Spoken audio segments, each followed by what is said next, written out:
Capítulo 3. Ingreso en la hermandad. Habla Elaine. Sandy se hizo amiga mía. Casi podría decir que la única amiga que tenía. La conocí en la iglesia en la reunión de jóvenes que mencioné. Yo no iba a la iglesia para oír del Señor. Iba para relacionarme con otros jóvenes. Sandy y yo trabajábamos juntas en varios programas de jóvenes de la iglesia. Y en la escuela andábamos juntas, estudiábamos juntas y salíamos a tomar refrescos juntas. Sandy era una muchacha bonita. Tenía mejor posición económica que yo. Vestía muy bien y era muy popular. Pero por lo que a mí respectaba, no parecía importarle mucho ser amiga mía. Yo tenía la impresión de que se había hecho amiga mía más bien por lástima que por cualquier otra cosa. Ignoraba que era reclutadora de la hermandad. Poco después del incidente con el futbolista, Sandy me dijo que había notado que yo tenía poderes que muy pocos tenían. Me dijo que sabía dónde podría aprender más sobre este poder y recibir más. Me dijo también: escúchame, sé que te sientes sola y deprimida, y creo que tengo algo que te puede ayudar. La iglesia a que asistimos no se interesa mucho por ti, y Dios tampoco se interesa por ti. Si se interesara, no te habría dejado que nacieras como naciste. Entonces me ofreció la oportunidad de ir con ella a un campamento de jóvenes, patrocinado por el grupo al que ella y su familia pertenecían. Lo llamaba Campamento de la Iglesia. Estaba situado en un pueblecito a varios kilómetros de allí y se celebraría en verano. Como no iba a hacer clases en aquel tiempo y no tenía otra cosa que hacer, decidí ir. Les di a mis padres que iba a ir al campamento de la iglesia, pero a ellos en realidad no les importaba lo que yo hiciera. Me sentía temerosa y alborozada. Por fin había hallado a una amiga, y aquello quizás resolvería el problema de mi soledad y las preguntas sobre el extraño poder que había en mí. Sandy me estuvo hablando del campamento por varios días antes de que fuéramos. Me lo describió como un lugar ideal para que me aceptaran y me harían sentir que me querían y que me necesitaban. Necesitaban mis poderes, me dijo, y podrían ser perfeccionados. Podrían convertirme en un personaje importante y volverme famosa o rica, lo que yo quisiera. Mientras me hablaba, sentía que aquel extraño poder en mí se agitaba y crecía. Lo que Sandy evitaba era mencionar la palabra secta o contarme la verdad acerca del grupo. Me detendré aquí para decir en resumen lo que era el grupo. Aquel grupo, que en secreto se autodenomina la Hermandad, está compuesto por personas directamente dominadas por Satanás, a quien rinde culto. Es una peligrosa secta que crece velozmente. Tiene dos grandes centros en los Estados Unidos, el de la costa occidental, principalmente en la costa de Los Ángeles, San Francisco, y otro en el medio oeste estadounidense, donde vivía yo. Están divididos en grupos locales o capítulos, llamados aquelarres. Un capítulo puede tener desde 5 o 10 hasta varios miles de personas. Es la secta que Hal Lindsey menciona en su libro Satanás vivo y activo en el planeta Tierra, y Mike Warken en The Stand Seller. Es también el homólogo del grupo británico del que escribe Doreen Irving en Liberada de la Hechicería. Es una secta en extremo secreta. No se guarda registro de los miembros. Hasta los contratos con Satanás que firman con sangre, los miembros son quemados por los sumos sacerdotes y sacerdotisas. Esto no lo saben los miembros de bajo rango. Estos satanistas infestan todos los niveles de la sociedad, pobres y ricos. Incluyen a eruditos, la policía, funcionarios de gobierno, comerciantes y hasta algunos que se llaman ministros cristianos. La mayoría asiste a las iglesias cristianas locales y se les considera buenos ciudadanos, porque participan en las actividades cívicas. Lo hacen para presentar una fachada. Viven una doble vida y son expertos en el engaño. Y no es maravilla, porque el mismo Satanás se disfraza como ángel de luz.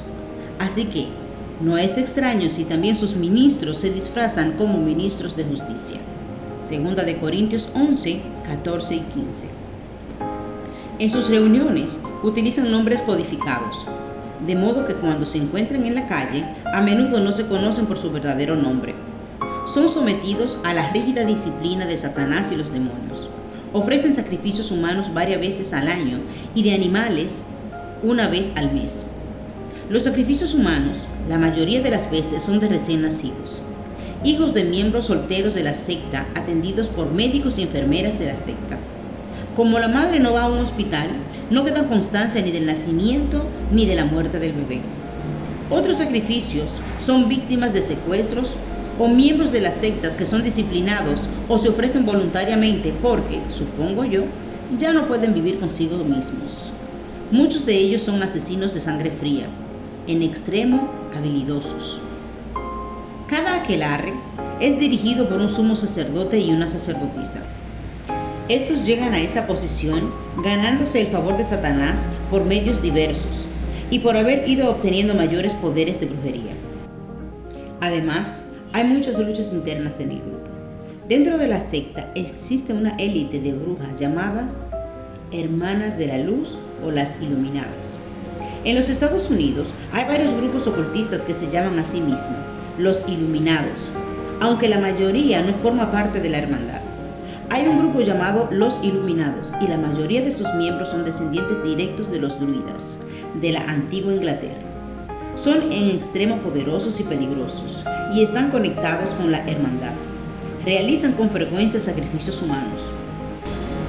Las Hermanas de la Luz llegaron de Europa a Estados Unidos en las postrimerías del siglo XVIII.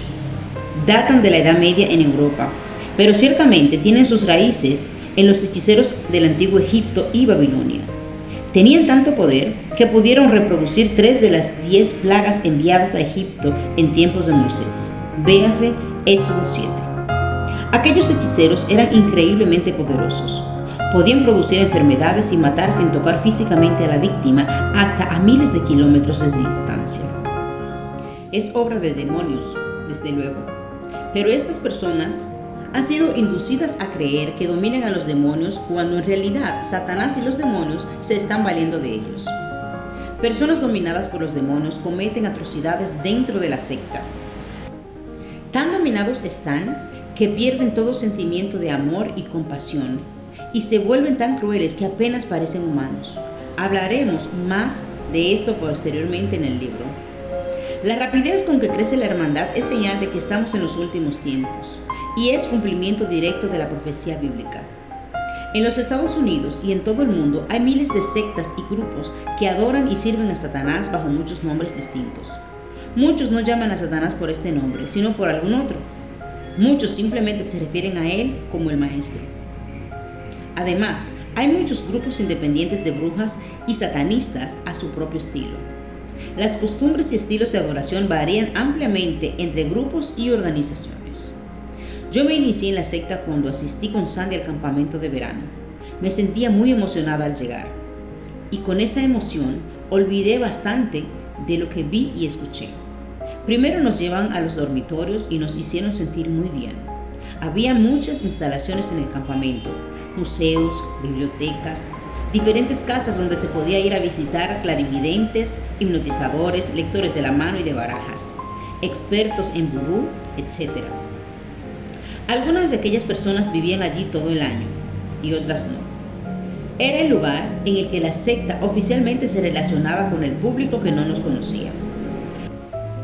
Asistimos a muchas clases en las que nos enseñaron a ampliar y a usar mejor nuestros poderes. Sandy me llevó a la primera reunión con las Hermanas de la Luz. Mucho más tarde descubrí que me habían estado observando desde mi niñez, desde el momento de la venta de mi sangre que habían realizado Helen y Grace. Sandy me llevó a una inmensa iglesia satánica, allí unas 2 horas antes de la reunión más importante de la noche. El sol se ponía ya y la iglesia entera estaba oscura, excepto por 13 velas en círculos situadas en el piso al frente de la iglesia, que arrojaban fantasmagóricas sombras sobre las 13 figuras sentadas en el piso, una detrás de cada vela. Al acercarnos, pude notar que eran 13 mujeres, todas vestidas iguales, con blancas túnicas largas, con capuchas puntiagudas en la cabeza. Estaban sentadas con las piernas cruzadas sobre el bien pulido piso de madera, con la espalda erguida y los brazos doblados sobre el pecho, contemplando en absoluta concentración la vela que cada una tenía delante. Las velas eran de más de medio metro de largo y 7 centímetros de diámetro. Eran de cera negra y se asentaban sobre una tira de papel recubierta de escritura de lino fino. La cera de las velas goteaba sobre los papeles. Las mujeres no llevaban joyas ni ornamento de ningún tipo. No había movimiento en ellas excepto el continuo y tenue canto y tarareo en el que elevaban sus oraciones a Satanás. Se sentía allí un poder que me tuvo fascinada y impávida. Al sentarme y contemplarlas durante las 2 horas de ceremonia, sentí revolverse fuertemente el inexplicable poder que dentro de mí había. Me sentí impulsada a regresar la siguiente noche a ver la misma ceremonia. Sabía que eran las hermanas de la luz porque Sandy me lo dijo. Los demás miembros de la secta las llamaban madres, y pocos sabían que se trataba de aquella élite. Jamás revelaban a un varón su identidad, ya que los varones estaban excluidos del grupo. Sin embargo, son el poder y la fuerza principal de la secta y constituyen un secreto estrictamente guardado aún dentro de la misma secta. No toleran debilidades en ninguna de sus miembros. Las débiles son destruidas. Hay muy pocas jóvenes entre ellas. Después de la ceremonia de la segunda noche, una de aquellas mujeres se me acercó. Me dijo que habían notado en mí el interés y que habían sentido mi extraordinaria fuerza, que les gustaría que entrara en algún programa de adiestramiento. Eran sencillas y agradables, y me dijeron que podían enseñarme a incrementar grandemente mis poderes como ningún otro grupo podía hacerlo. Me tragué el anzuelo con cordel y plomada. Primero me hablaron de la grandeza que alcanzaría, de cómo podía valerme del poder que había dentro de mí para obtener lo que necesitaba y lo que quisiera tener. Aquel poder procedía de Satanás, no de Dios. Fueron las primeras en decirme aquello. Y me dijeron también que Satanás era el único Dios verdadero. Me enseñaron a entonar sus cánticos y tarareos.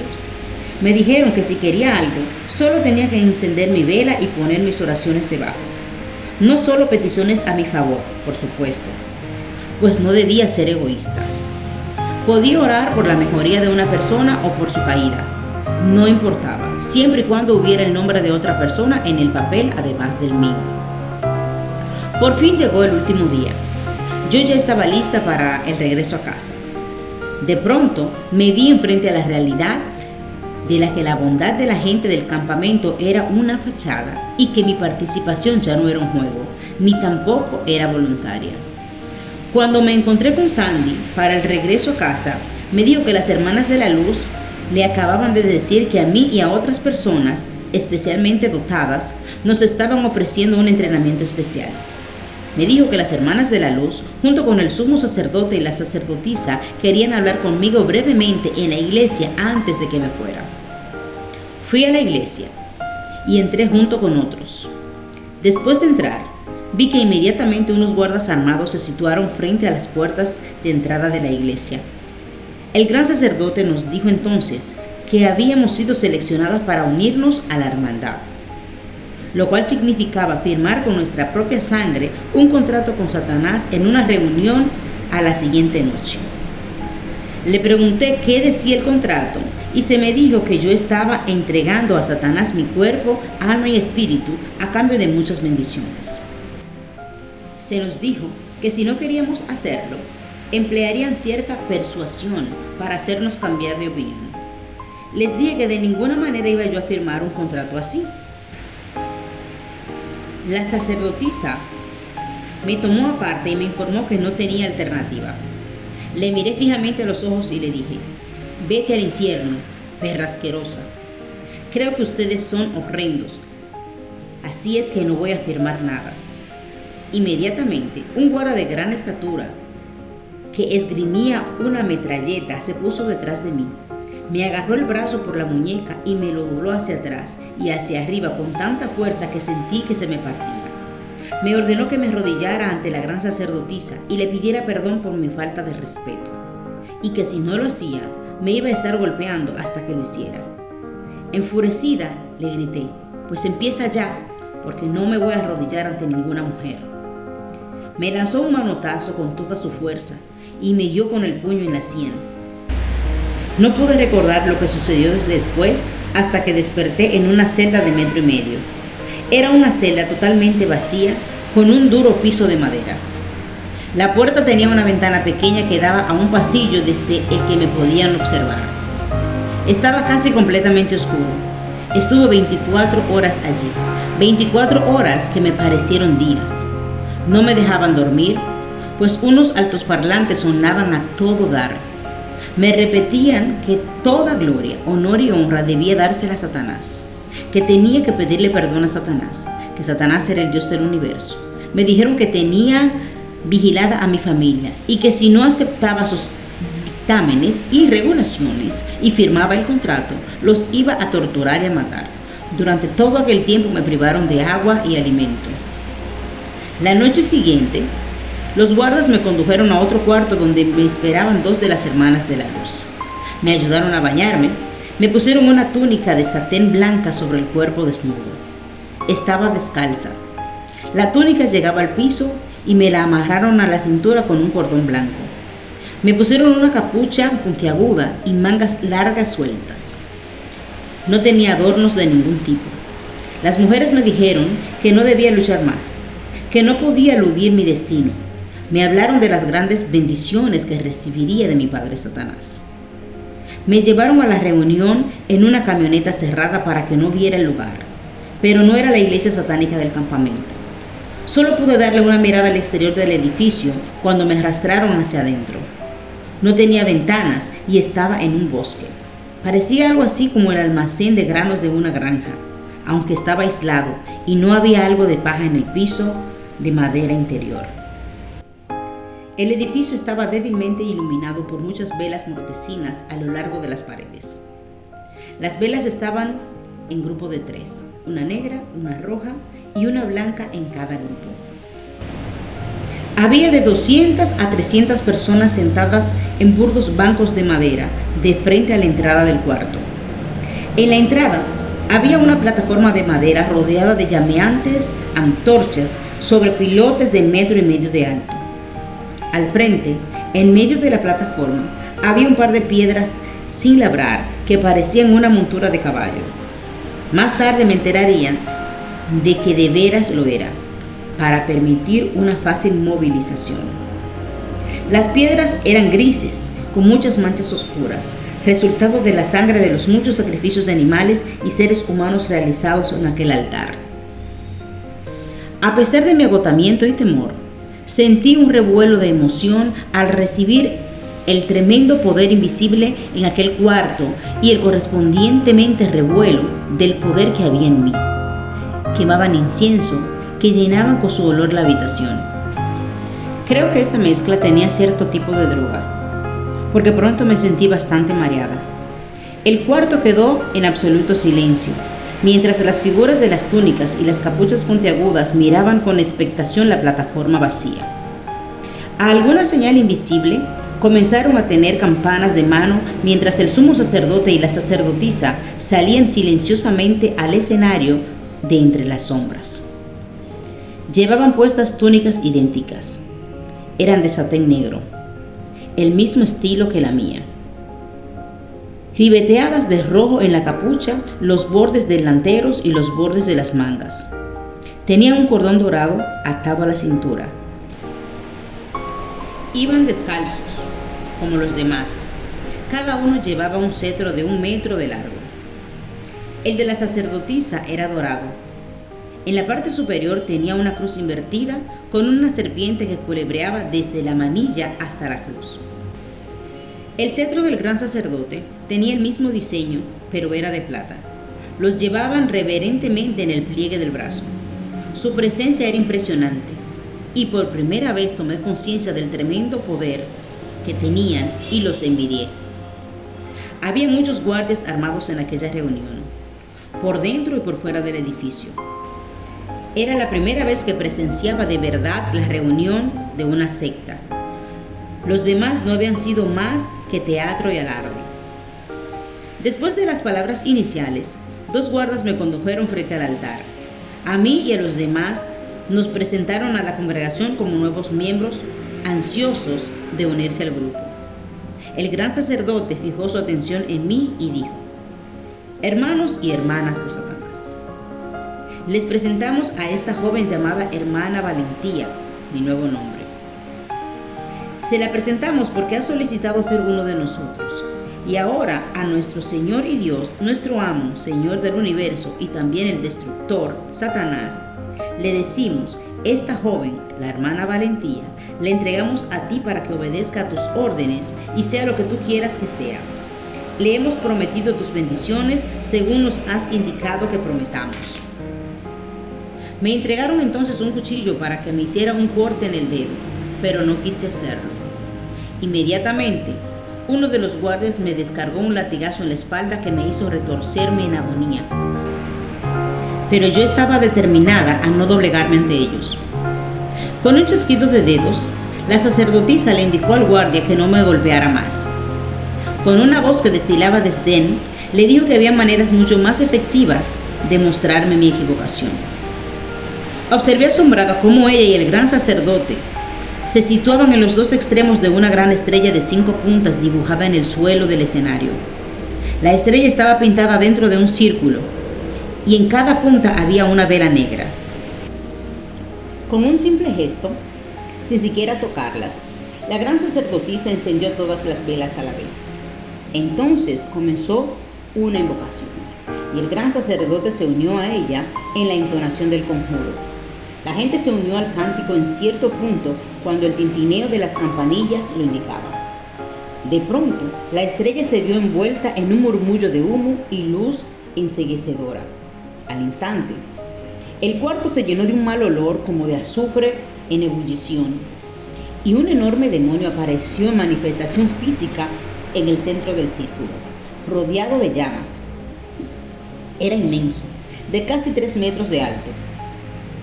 Me miró con ceño fruncido y amenazante mientras me mecía de atrás hacia adelante.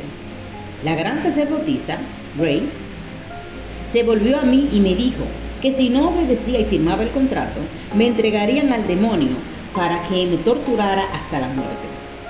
Para mí fue suficiente. Jamás había sentido tanto miedo, pero a la vez codiciaba el poder que Grace, la sacerdotisa, había manifestado. Estaba determinada a volverme tan poderosa como ella para poder vengarme de todo lo que ella y aquella gente me habían hecho. Cuando indiqué mi disposición a firmar el contrato, 2 mujeres se adelantaron y me colocaron una túnica negra sobre la blanca. La túnica negra era de algodón, pero con el mismo diseño de la blanca. El negro indicaba que ya no era una novicia. Tomé el cuchillo que me ofrecían y me herí bien el dedo. Entonces, hundí una plumilla en mi sangre y firmé el contrato, en el que entregaba mi cuerpo, alma y espíritu a Satanás. Inmediatamente después de firmar, me sentí envuelta en una descarga de energía desde la cabeza a la punta de los pies. Fue tan fuerte que me derribó al piso. Mientras en el piso yo trataba de recuperarme, me di cuenta de que Grace hacía otra invocación. A duras penas me puse de pie solo para descubrir que Grace había llamado a otro demonio. Este se acercó a donde yo estaba y me dijo que iba a morar en mí. Extendió la mano y rudamente me agarró por los hombros antes de que yo pudiera decir algo. Inmediatamente me sentí morir, con un fuego abrasador que me recorría el cuerpo y volvía a oler a azufre. En medio de mi agonía me desmayé y no volví a saber nada más hasta que sin miramiento alguno me introdujeron en la camioneta de regreso al campamento. Para ese entonces, estaba yo tan agotada y mareada por la falta de sueño, los golpes y la falta de agua y comida, que no comprendía a plenitud el significado de lo que me había ocurrido. Me quedé en el campamento otra semana para que mis heridas y arañazos más visibles sanaran. Cuando regresé a casa, pensé y sentí que era una de las personas más poderosas de la tierra. Sabía que tenía poderes más allá que la mayoría podía imaginarse. Pensé que nada ni nadie podría destruirme. Cuán equivocada estaba. Si te gusta esto audiolibros, por favor, sígueme en mi canal, dale like y comparte mi página. Dios te bendiga.